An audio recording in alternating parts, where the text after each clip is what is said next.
Hello বন্ধুরা, কেমন আছো তোমরা সবাই? আশা করি অনেক অনেক ভালোই আছো। আর তোমাদের ভালোবাসায় আমি অনেক ভালো আছি, কারণ তোমরা আমাকে যে পরিমাণে ভালোবাসা দিয়েছ এবং সাপোর্ট দিয়েছ তা আমি কোনোদিন ভুলতে পারবো না। তাই তোমাদেরকে মজা দেওয়ার জন্য আবারও একটি নতুন গল্প নিয়ে হাজির হলাম। গল্পটি শোনার মতো আশা করি তোমাদের দাঁড়িয়ে যাবে। ভাইজাও সব জানে। ভাবি বললেন তোর ভাইও রেডি আছে? আর হ্যাঁ, আজকে ভাইয়া না নাম ধরে ডাকবে আমাকে। দেখে ভাইয়া উঠে দাঁড়ালো। তাকে দেখে আমি মাথা নেড়ে সম্মতি জানালাম। ভাইজা জিজ্ঞেস করলেন তুমি কি সত্যিই প্রস্তুত? আমি বললাম হ্যাঁ আমি প্রস্তুত। আমার ভাই ও ভাবি অনেকদিন ধরে সন্তান ধারণের চেষ্টা করছিলেন কিন্তু সফল হচ্ছিলেন না। আমি তখন আমার বাবা মায়ের বাড়িতে থাকতাম। হঠাৎ করেই আমার ভাই আমাকে তার কাছে নিয়ে আসে এবং একাধিক রাত আমাকে তার স্ত্রীর মতো আচরণ করে কাটায়। আমি গর্ভবতী হয়ে যাই। আমার নাম তামিমা। আমি দেখতে অনেক সুন্দর, শরীরের গঠন নাই বা।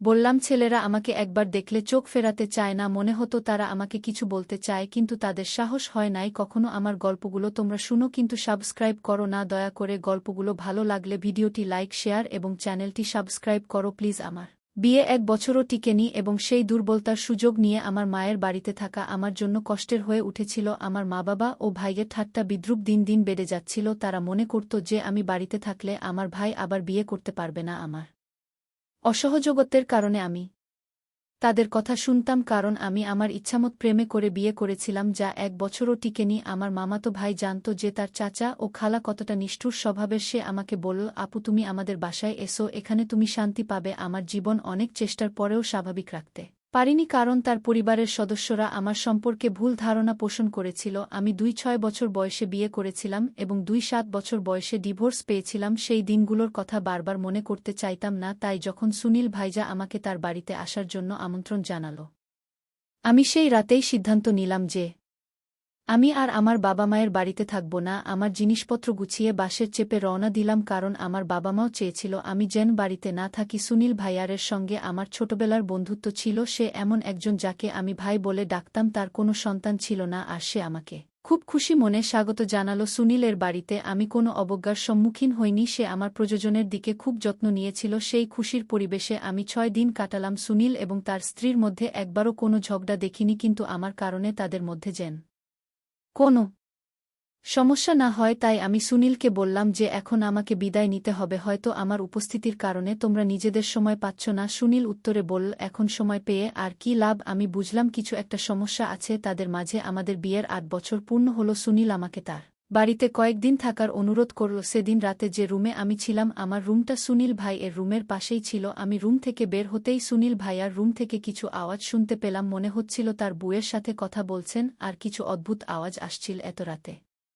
এসব কথা ও আওয়াজ শুনে হঠাৎ আমার স্বামীর কথা মনে পড়ে গেল। রুমে ফিরে এসে কানে তুলো দিয়ে শুয়ে পড়লাম যাতে কোনো আওয়াজ না শুনতে পাই এবং চোখের সামনে কোনো অপ্রিয় দৃশ্য না আসে। পরের দিন ভাবির বাড়িতে শ্বশুর ও খালা আলাপ করছিলেন। খালা বললেন প্রিয়া তুমি আর আমি কবে শুনব শুনতে পারব? খালার প্রশ্ন শুনে প্রিয়ার মুখ ভেঙে গেল। সুনীল ভাইজা বলল আমাদের ফ্যামিলি প্ল্যানিং আছে কিন্তু এখনও ভাবিনি। প্রিয়া ভাবি ওখান থেকে চলে যেতেই খালা মুখ গোমরা করে নিজের রুমে চলে গেলেন। আমি বুঝতে পারলাম না কেন প্রিয়া ভাবি এত মন খারাপ করেছে।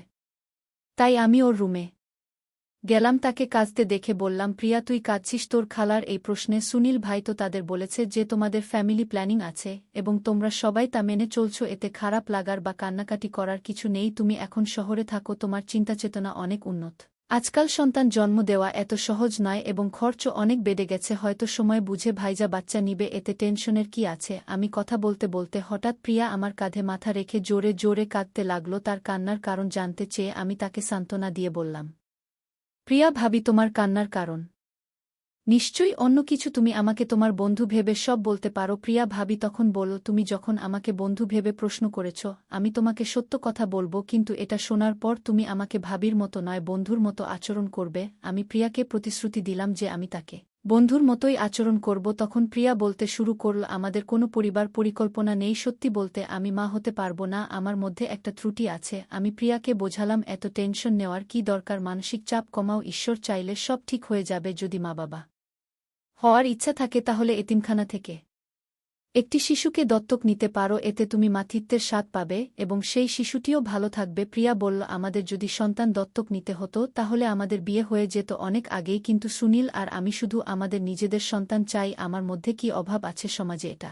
জানাজানি হলে আমার বদনাম হবে, আর এটাই আমরা চাই না। সুনীলের কথা শুনে আমি বললাম, তোমার চেষ্টা ছেড়ে দিও না, একদিন তুমি অবশ্যই মা হবে। সেদিন সন্ধ্যায় ভাইয়া ও প্রিয়া ভাবি আমাকে তার সাথে একটা পার্টিতে নিয়ে যাওয়ার কথা বলল। আমি প্রথমে যেতে রাজি ছিলাম না, কারণ আমি ঘরে একা থাকতে চেয়েছিলাম, কিন্তু প্রিয়া ভাবি আমাকে এত বকাচকা করল যে শেষমেশ আমি রেডি হয়ে ওর সাথে যেতে রাজি হলাম। আমি যখন রেডি হয়ে রুম থেকে বের হলাম, ভাইজা আমার প্রশংসা করে বলল, অনেক দিন পর তোমাকে রেডি দেখছি, তোমাকে অনেক সুন্দর লাগছে। তার কথা শুনে আমি একটু লজ্জা পেলাম। পার্টিতে পৌঁছার পর সবাই জানতে চাইল আমি কখন আসলাম। প্রিয়া ভাবি চুপচাপ মাথা নাড়ল। বাড়িতে ফিরে আমি রুমে গিয়ে জামাকাপড় বদলে রান্নাঘরে পানি খেতে গেলাম। তখন ভাই ও প্রিয়া ভাবি ঝগড়ার আওয়াজ ভেসে আসলো, ভাবি বাচ্চা না হওয়ার কারণে হতাশায় কাঁদছিলেন। আমি প্রিয়াকে বললাম, এই বিষয়টা আমি আগে বুঝিয়েছি, বারবার একই কথা বলা ঠিক না, এবং সেখান থেকে চলে এলাম। রান্নাঘর থেকে পানি নিয়ে সোজা রুমে এসে বই পড়তে বসলাম। কিছুক্ষণ পর প্রিয়া ভাবি আমার রুমে এসে অদ্ভুত দৃষ্টিতে তাকালেন। আমি বললাম, ভাবি কিছু বলতে চান? তিনি এসে আমার পাশে বসলেন। 2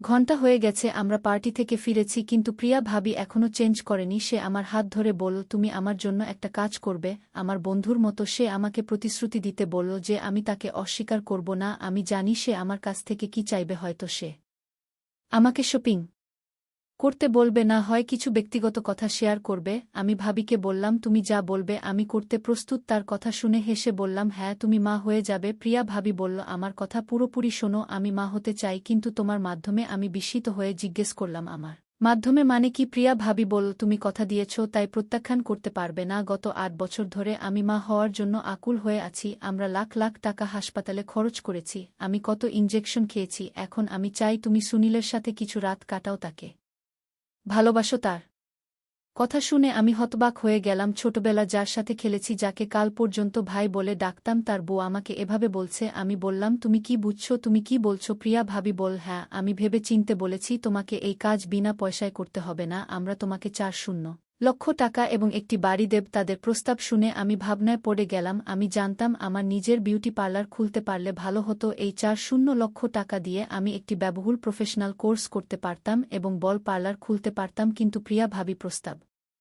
শুনে আমি বললাম, এসব কি বলছো তুমি? ভাইজাও সব জানে। ভাবি বললেন, তোর ভাইও রেডি আছে। আর হ্যাঁ, আজকে ভাইজা না, সুনীল বলে ডাকবে। আমাকে দেখে ভাইয়া উঠে দাঁড়ালো। তাকে দেখে আমি মাথা নেড়ে সম্মতি জানালাম। ভাইজা জিজ্ঞেস করলেন, তুমি কি সত্যিই প্রস্তুত? আমি বললাম, হ্যাঁ। তখন প্রিয়া ভাবি বলল, এখন থেকে ভাই না বলে ডাকবে। তারা সন্তান চেয়েছিল, আর প্রিয়া ভাবি মা হতে অনেক কষ্ট সহ্য করেছিল। আমার বয়স মাত্র 2-7 বছর। আমি জানতাম না ভবিষ্যতে বিয়ে করব কিনা, বা কেউ আমাকে তার মনের জায়গা দিবে কিনা। সুনীল আমার মামাতো ভাই, তাই ছোটবেলা থেকেই বিয়ে করতে পারিনি।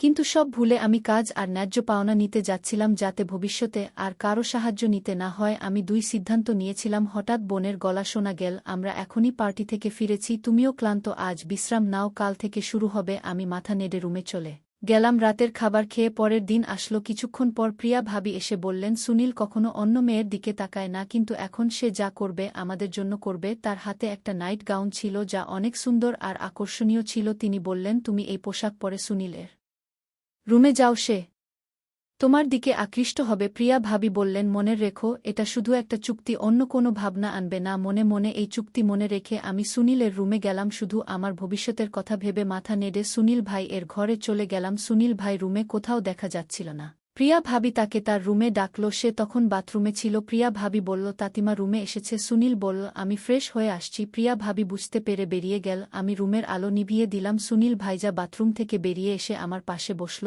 আমরা কেউই কিছু বলছিলাম না। হঠাৎ সুনীল ভাইজা আমার ঘাড়ে হাত রাখল। আমি মনে করলাম, এটা আমার ভবিষ্যতের জন্য একটা চুক্তি, আমাকে এটা করতে হবে।